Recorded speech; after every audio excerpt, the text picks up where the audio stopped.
Olá, meu nome é Paula, sou professora do curso de Serviços Jurídicos e de Administração da ETEC Parque da Juventude, e esse é o segundo vídeo na aula de atendimento. Nesse vídeo a gente vai comentar algumas questões, alguns casos, eu vou comentar alguns casos, e a gente vou refletir aqui com vocês em relação à postura desses atendentes, tá? O primeiro caso é uma situação que ocorreu em 2014, eu acredito, 2014 e 2015, onde o gerente de uma unidade do Habib's, aqui em São Paulo, lá em Pinheiros, ele foi alvo de uma queixa na Polícia Civil por ter jogado óleo de cozinha quente em um casal durante uma discussão. Vou ler aqui para vocês, ó. A agressão ocorreu após uma bolsa com celular ter sido perdida na unidade de Pinheiros. A assessoria de imprensa do Habib's respondeu por meio de uma nota que apura o caso para tomar eventuais providências e que está apurando os fatos com os funcionários da loja, que é uma franquia, tá? Foi indicado que a rede está prestando assistência à cliente e que o funcionário envolvido foi afastado e assim permanecerá até a conclusão dessa averiguação. Eu vou deixar linkado aqui no vídeo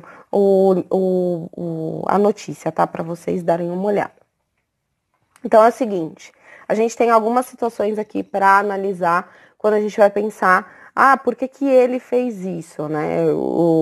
Ele é louco, né? Sair jogando óleo e tal, mas a gente precisa analisar algumas questões, não só imediatas, né? Porque ele jogou óleo, né? O que que a gente vai fazer para que isso não ocorra mais?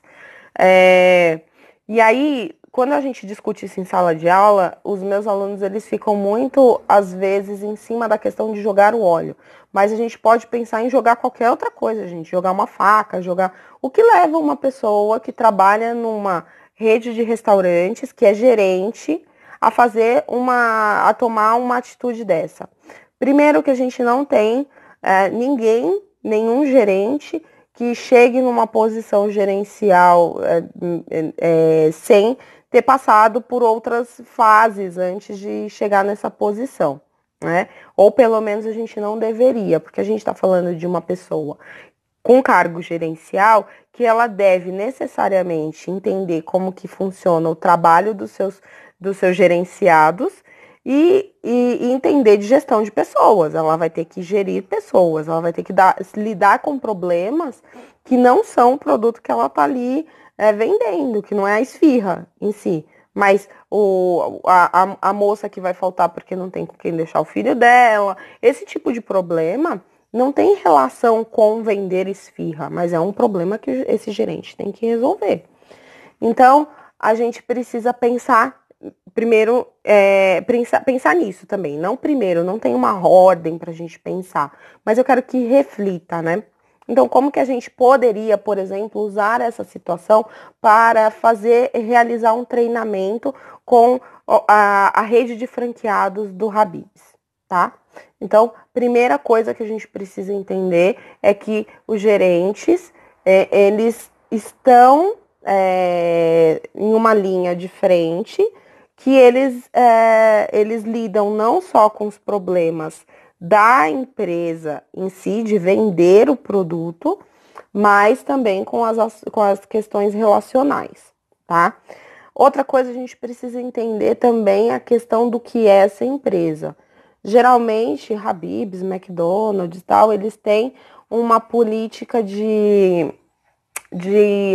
rotatividade maior, ou seja, os funcionários ficam pouco tempo naquelas empresas. É difícil você encontrar pessoas que trabalham, sei lá, 10 anos em um restaurante de fast food.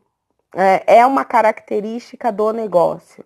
Então, as questões de treinamento dessas pessoas pode ser que ela fique falha, mas já como uma estratégia da empresa mesmo, porque essas pessoas elas ficam pouco tempo, tem uma rotatividade muito grande, então teve um tempo atrás que a rotatividade dessas empresas eram de 6 meses, ou seja, a cada 6 meses a gente podia ter uma troca total dos atendentes ali numa rede de McDonald's.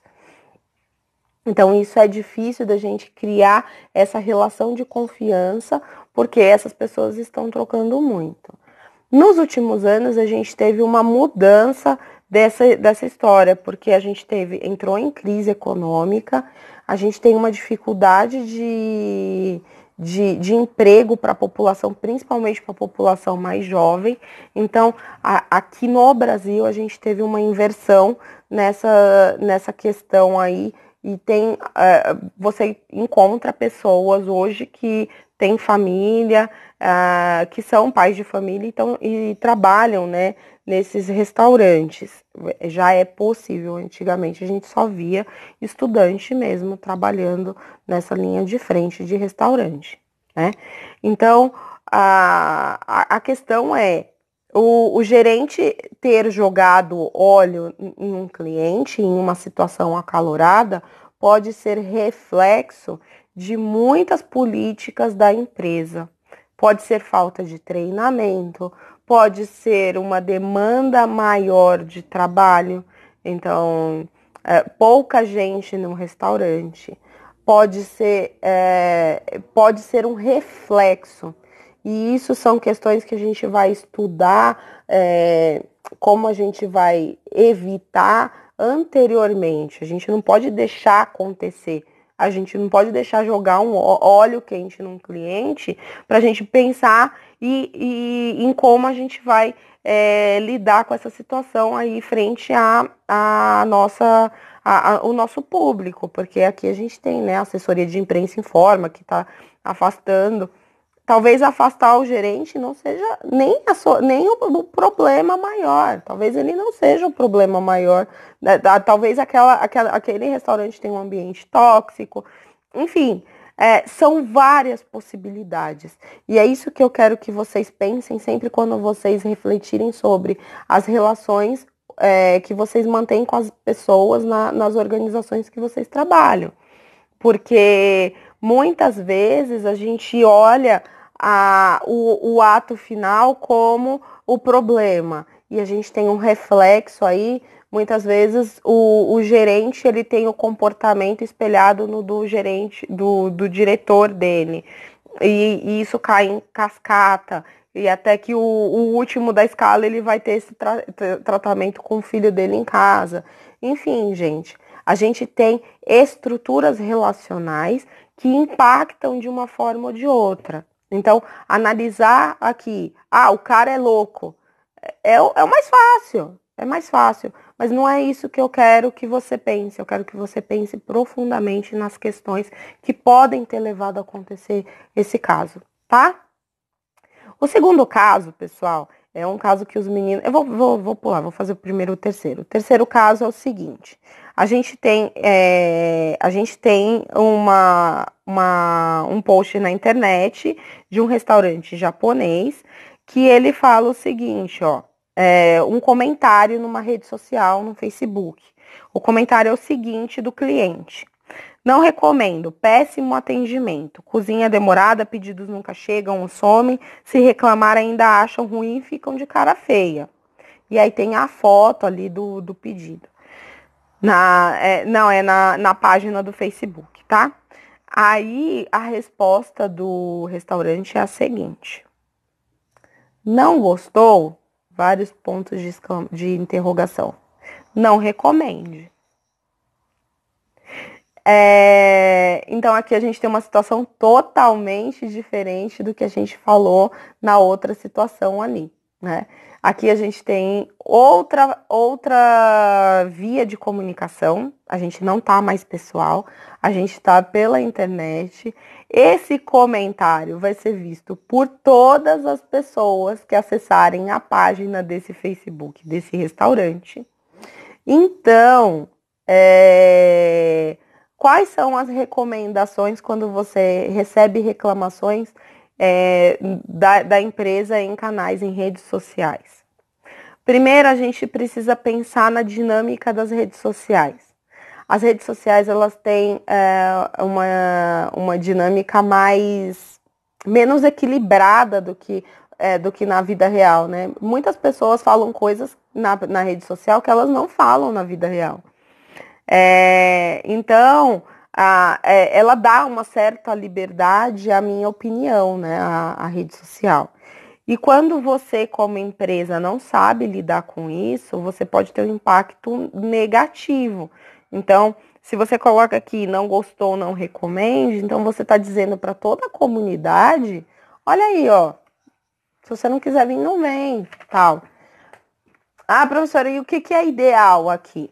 O ideal aqui é que você mantenha uma relação. A rede social é justamente para você manter uma relação de proximidade com o seu público, tá?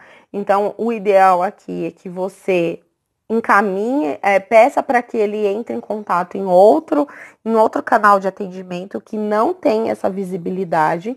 Então, eu sempre indico que você coloque aqui, olha, peço que entre em contato via e-mail tal ou pelo telefone tal, e aí você vai resolver esse problema desse cidadão lá internamente, você e ele. Lembrando que a gente falou na parte 1 desse vídeo, cada atendimento é um atendimento, padronização não existe.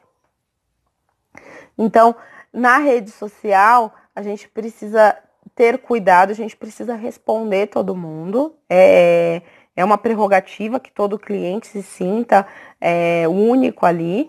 E, principalmente, as reclamações, quando a gente não souber do que se trata, quando a gente precisa encaminhar para um canal individual. A gente precisa encaminhar para um e-mail, para um telefone ou por um contato pessoal, mas nunca ficar lavando roupa suja na rede social. As empresas não podem fazer isso, tá? Eu sempre indico para os meus alunos dar uma olhada no canal de relacionamento nas redes sociais da Netflix. A Netflix faz isso muito bem, muito adequadamente. Eles estão sempre ligados com o momento. Então, por exemplo, agora que a gente está passando por essa situação de coronavírus, as programações novas da Netflix estão vindo sem dublagem e o brasileiro não gosta de assistir coisas legendadas. O americano também não muito, mas o americano é mais por conta de patriotismo, né? Porque eles não assistem coisas que não são americanas. Agora a gente não assiste porque, enfim, porque a gente, não sei, gente. Mas o brasileiro tem certa aversão a legenda. Então, o que eles fizeram? Eu vi agora há pouco. Eles fizeram um post explicando como é que faz para aumentar a letra da legenda. Olha, se tá com dificuldade, eles ainda pegaram o meme lá do Drauzio Varela e escreveram, como é que se diz? E aí eles escreveram, tá com dificuldade, a letra tá pequena, né, minha filha? E aí lá embaixo eles fizeram um post indicando como é que você faz para aumentar a legenda e o porquê a gente não tem essa demanda dublada. Então esse atendimento antes do cliente reclamar, né, prevendo a situação, ele é importante, embora tem muita gente que já está reclamando, mas olha, como muita gente vai falar, então eu já faço isso e comento. Então, eles têm esse trato muito adequado, tá? Melhor, né? Não só adequado, mas melhor do que outras empresas, tá? Principalmente empresas pequenas. A gente fala, tem que ter rede social, tem que ter rede social. Aí o cara entende que tem que ter rede social, mas nem sempre ele tem a frieza aqui para lidar com essas situações. O último caso é o caso que os meninos mais gostam de fazer em sala de aula, é um e-mail do Daniel. Então, olha o que o Daniel mandou aqui para a empresa, para a Lupo. Ele fala o seguinte, recentemente adquiri 3 cuecas da Lupo, modelo Speedo. Acontece, e aí na sala de aula eu peço para eles fazerem um e-mail de resposta em nome da Lupo, tá? Acontece que após um dia de uso, a hora que eu tiro a cueca, ninguém aguenta o cheiro. A Valdirene, que é empregada lá de casa, disse que não vai lavar minhas cuecas por causa do odor e a minha mãe também não. Meu pai disse que pode ser um problema de fungo ou na virilha ou coisa assim, mas não é, porque eu tenho boa higiene. O que eu faço? Pode ser problema na fabricação das cuecas? Então, os meninos, eles gostam bastante de discutir esse caso. Primeiro, a gente tem duas coisas aqui para levantar, né? A primeira coisa é como que eu trato uma situação dessa que tem uma carinha assim de brincadeira, né? Eu sempre falo para eles. Não parece que ele mandou para ver se alguém respondia, né? Então, como é que eu trato, né, esse tipo de situação? A outra situação é, eu vou fazer uma mensagem escrita em nome da empresa que eu trabalho. Estou documentando o que ele deve fazer nesse caso. Então, se eu estou documentando, vamos lembrar, eu preciso tomar cuidado com as palavras que eu vou usar, porque eu estou dando uma prova para o meu cliente, se ele quiser tomar uma ação jurídica legal, né? Então, vocês podem reparar que as mensagens que vêm por e-mail de empresas de atendimento, elas sempre vêm via saque, dificilmente você encontra uma mensagem que venha com o nome de uma pessoa. Então, as empresas buscam se distanciar quando é por escrito. O problema maior, a gente entra lá no vídeo 1, é que a gente cai na padronização de atendimento. Quando o e-mail vem assim com cara de que é o mesmo que foi enviado para todo mundo, a gente já... E aí a gente volta nas relações de confiança. Por que uma pessoa resolve comprar um produto numa loja física e não numa loja virtual? Justamente por conta da questão de atendimento, enfim. Então, nesse caso do Daniel, a gente precisa analisar a situação. Então, eu tenho um aluno que escreve, vai ao médico, vai se tratar.